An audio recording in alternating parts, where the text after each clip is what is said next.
Class 6 আজকে আমি তোমাদের বীজগাণিতিক সংখ্যামালা শেখাবো তৈরি করা কিভাবে না চিহ্ন আর প্রতীকের সাহায্যে।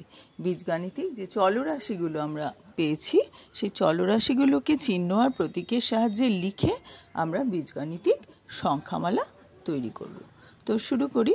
ওয়েস্ট বেঙ্গল বোর্ডের ষষ্ঠ শ্রেণীর বই গণিত প্রভা তার কোষে দেখি 5.2 থেকে আমরা অঙ্ক শুরু করছি। দেখো 1 নম্বর অঙ্কে কি বলা আছে, নিচের সংখ্যাগুলির কথায় লিখো। কথায় লিখতে হবে আমাদের। তো কি দেওয়া আছে দেখো, a = বলা আছে 10a। আমরা এটাকে কি লিখব, এই a চলরাশির 10 গুণ আমরা লিখব a চলরাশির 10 গুণ বা a কে 10 দিয়ে গুণ। আচ্ছা বিতে কি আছে, a + c। এটা কথায় লিখলে কি লিখব, a আর c এর সমষ্টি বা a ও c এর যোগফল। সিতে কি আছে, x - y। এটা কি লিখব কথায়, বলবো x থেকে y এর বিয়োগ। x থেকে বিয়োগ করছি, প্রথমে তো যার থেকে বিয়োগ করতে হয় সেটা প্রথমে লিখতে হয়, সেই জন্য এটা হচ্ছে x - y। ডিতে কি লিখব, 9x + 2। x এর 9 গুণ যোগ 2, x এর 9 গুণ এবং 2 এর সমষ্টি, এটা লেখা যেতে পারে। ইয়েরটা কি লিখব, x y এবং z এর সমষ্টি, যোগ আছে তো বা যোগফল বলা যেতে পারে। এফ লিখব x এর 3 গুণ বিয়োগ 7। জিতে লিখব p কে 3 দিয়ে ভাগ বিয়োগ 4। ঠিক আছে, অর্থাৎ এভাবেও বলতে পারি p এর 1/3। p কে 3 দিয়ে ভাগ মানে 1/3, p এর 1/3 বিয়োগ 4। এবার এটা হচ্ছে x 6 থেকে বড়। এই চিহ্নটা দিয়ে আমরা ক্ষুদ্রতর আর বৃহত্তর দুটোই বোঝাতে পারি। খোলা মুখটা মানে বড় মুখটা যার দিকে থাকে সে হচ্ছে বড়। এখানে x এর দিকে খোলা মুখটা আছে, ফাঁক করা মুখটা, কাজেই x হচ্ছে বড় কার থেকে, 6 এর থেকে। p 9 থেকে বড় নয়, বড় চিহ্নটা দিয়ে একটা কাটা আছে, তার মানে কাটা মানে হচ্ছে 9 থেকে বড় নয়।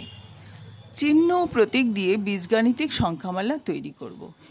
আচ্ছা, x ও 7 এর যোগফলকে লিখতে বলেছে। আমরা কি চিহ্ন দিয়ে কি লিখব, x + 7। যেহেতু যোগফল তৈরি করতে বলেছে, x একটা চলরাশি আর 7 একটা সংখ্যা, তার মাঝখানে আমরা যোগ চিহ্ন দেব। এবার দ্বিতীয়টা বলেছে y থেকে 9 এর বিয়োগ, অর্থাৎ y থেকে 9 বিয়োগ করতে হবে, তাই y - 9। x 13 চেয়ে বড়, তাহলে কি লিখব, x > 13। a কে 3 দিয়ে গুণ, কি লিখব, a এর 3 গুণ, তো তাই 3a। বীজগণিতে আমরা আগে এই সংখ্যাটা লিখি, তারপর চলরাশি লিখি। এটা a3 আমরা লিখি না, আমরা লিখি 3a। মনে রাখবে, a আগে পরে 3 লিখি না, আগে লিখি 3 তারপরে লিখি a, চলরাশিটা পরে লিখি। y 5 এর সমান নয়, তাহলে কি লিখব, y তারপরে সমান চিহ্ন দিয়ে 5 লিখলাম, তাহলে মানে হয় y হচ্ছে 5 এর সমান। এবার একটা এরকম কেটে দিলাম লম্বভাবে বা তেরছাভাবে, তো এটাকে আমরা বলবো y 5 এর সমান নয়। x কে 8 দিয়ে ভাগ, কি লিখব, x/8। p এর 10 গুণের সাথে 7 এর সমষ্টি, অর্থাৎ p কে 10 দিয়ে গুণ করলে হয় 10p, তার সঙ্গে কি যোগ করব, 7 + 7। x এর 3 গুণের থেকে 8 বিয়োগ, অর্থাৎ x গুণ 3, অর্থাৎ 3x - 8। x ও y এর যোগফল x + y। x y এর চেয়ে ছোট, কে ছোট, x ছোট, তাই সরু মুখটা এদিকে, x y এভাবে লিখি। b 8 এর থেকে ছোট নয়, তাহলে আমরা প্রথমে ছোট চিহ্ন দিয়ে ক্রস করে দেবো, b <= 8। ছোট চিহ্ন এরম দিলাম, সরু মুখটা b এর দিকে, তার মানে b ছোট বোঝাচ্ছিল। এবার যে কেটে দিলাম বোঝাচ্ছে যে ছোট নয়।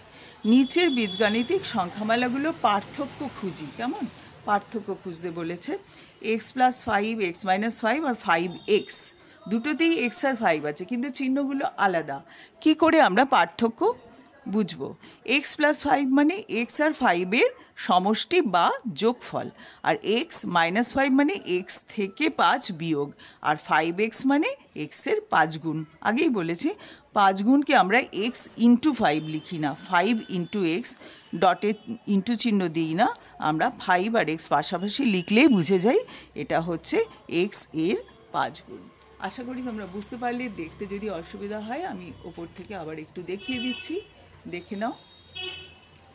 ঠিক আছে, থ্যাংক ইউ। আশা করি সবাই বুঝতে পেরেছো।